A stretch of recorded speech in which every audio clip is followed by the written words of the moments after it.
Zsuzsa Szabo-Nyarady, and I teach Russian language now at the University of New Brunswick, mostly beginner Russian courses, mostly introductory first-year classes.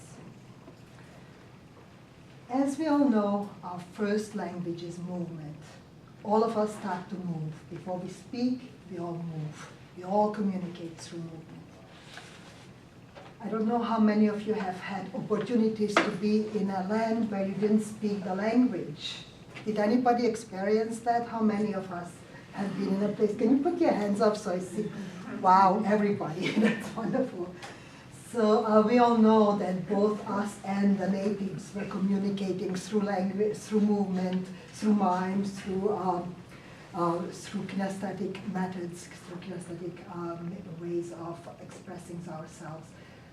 Our students, when they come to the first year Russian language class, it's the same for them to a certain degree. If we ask them to communicate in Russian only in the class, they do go to the mime, they go to the movement. So I grew up with 6 languages. Russian is my second language. I lived in Leningrad when I was a little girl.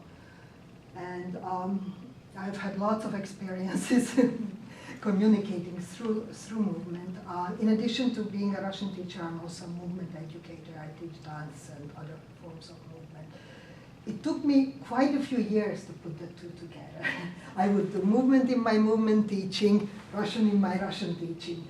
And then somehow the two started coming together, and now I use a lot more movement in the class than I did before. So we all know that most of us are visual learners, about 60% or more. Auditory learners are about 30% or more, and kinesthetic learners are only about 10% of the population. But those who are truly kinesthetic learners, the educational system is not supportive of their learning styles. So it is nice for us to offer those students an opportunity to learn kinesthetically. It's good for everybody. We all have kinesthetic intelligence in us now. Of course, an Olympic athlete will have a very high level of kinesthetic intelligence. Somebody who doesn't move a lot will have a very low level of kinesthetic intelligence, but we all have it in us. But those are specifically kinesthetic learners, and more of them are boys. More males are kinesthetic learners than females, and it is a very nice way for them to stay with the program. Often kinesthetic learners drop out of programs. It's not just language programs, but many programs. I read some studies where it dealt with high school, not university, but it said 80% of the high school dropouts are kinesthetic learners. So that's huge. So if you provide them with more opportunities, maybe more of them will stay around. Movement also helps us to connect the right and the left hemispheres of the brain.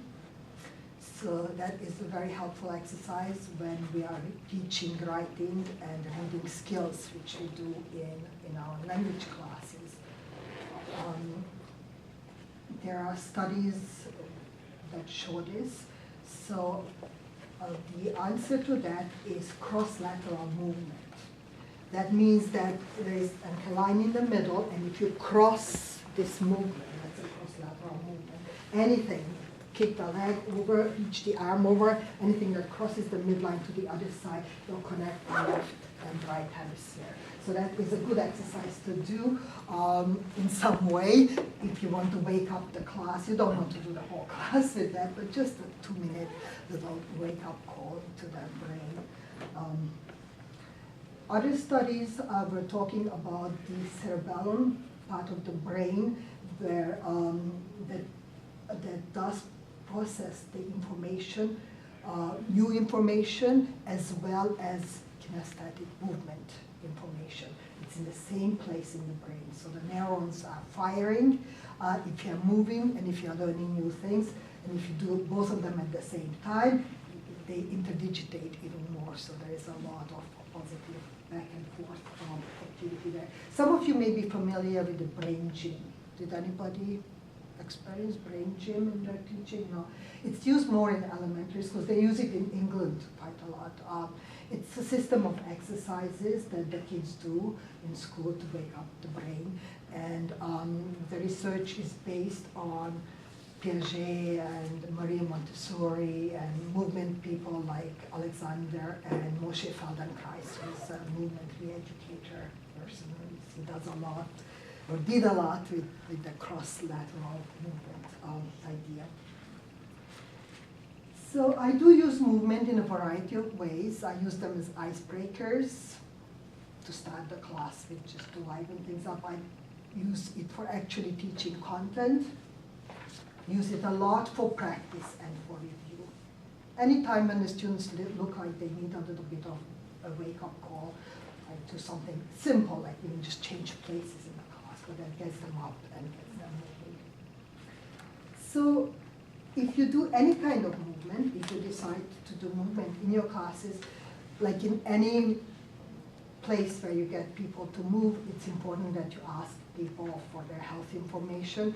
If there's somebody who, for whatever reason, is not supposed to move, then you want to make sure that you know about it. So please here to respect anything that you may have going on in your bodies. If you sprained an ankle or have a sore shoulder or anything like that, you can always observe. You don't have to do the movement. We are not going to do anything acrobatic or anything that will require a lot of major skill, but you have to respect your bodies.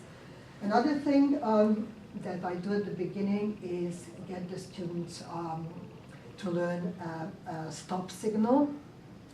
So if I have a big class and I have to yell stop, then it's very hard. But if there's a signal, it's usually a clapping thing. And they clap it back. Now that I know all this about the cross-lateral movement, I'm going to change it to a different one. I haven't done that before, but I'm going to go clap, clap, clap, clap, clap. Want to stand up and try it with me? So we're waking up the right and the left hemisphere. So for a stop signal, we're going to go clap, clap, rise, clap, tick, rise, clap, rise, clap, tick,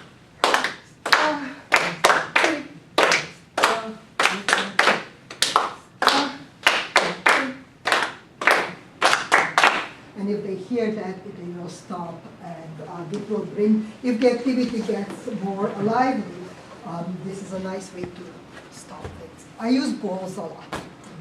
I have at home, you wouldn't believe, I have probably 3 big plastic containers full of toys marked Russian class. You would think I'm teaching kindergarten.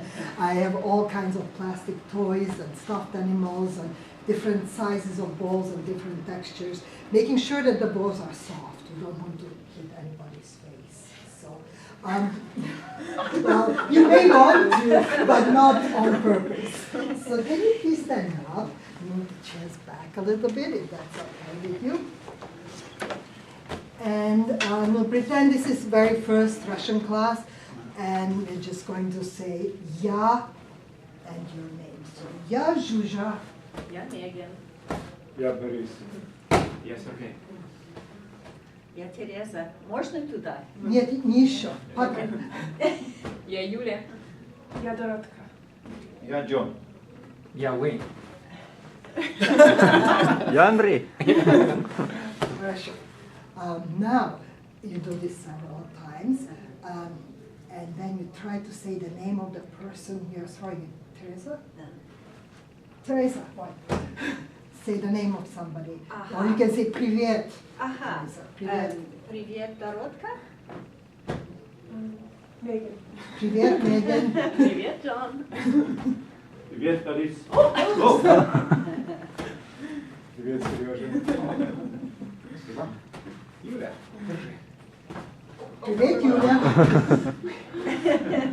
Даже Привет, бросить не Уэйн. умею. Даже бросить не умею. Привет, Сергей.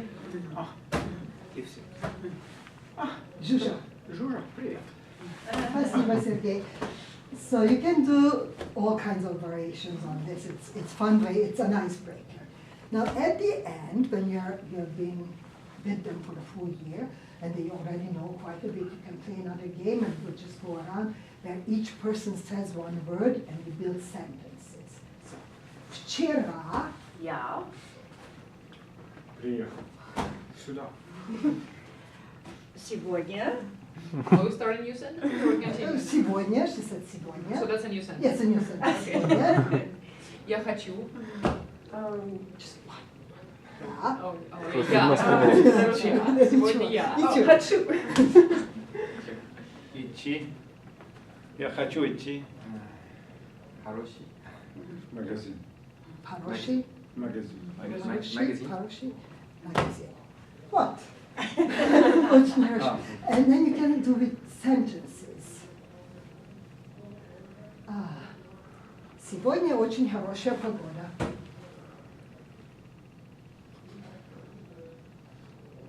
Хотя это бывает редко. But that's pretty advanced, isn't it? What's that? That's pretty advanced, isn't it? Yeah, it will be for advanced students. But you could, that's why I'm just showing you how you could progress with it. So that would So be we're at basically the doing end. a text now, Yeah, like we a are story. doing text. You are doing a story. But that would be at the very end of the year, or very end of 2 years, preferably. That is pretty advanced stuff. Because it goes pretty quickly when you keep Yeah. throwing the ball all the time. No, this would you would do at the end of the year. The main